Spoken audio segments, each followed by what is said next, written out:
Иран Таскара родился 11 марта 1939 года в селе Кожа Омской области. В 10 лет он впервые взял в руки домбру, рос на народных песнях и музыке.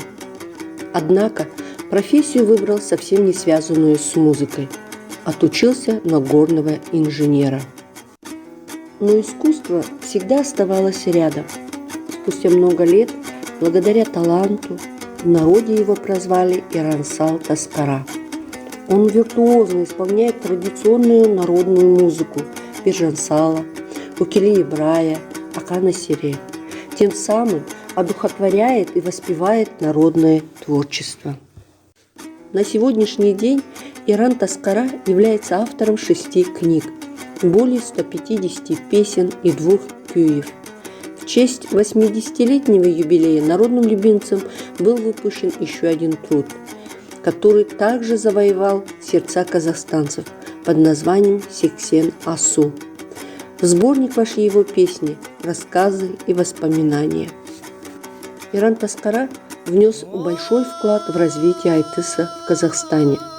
Его имя стало синонимом понятия «народное творчество».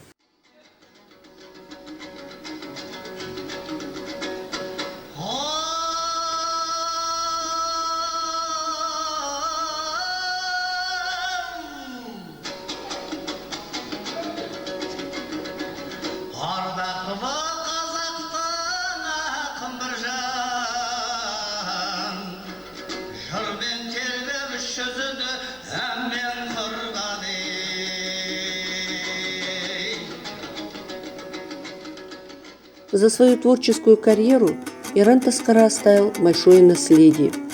Его любят не только на Кокшетауской земле, но и во всем Казахстане и далеко за его пределами.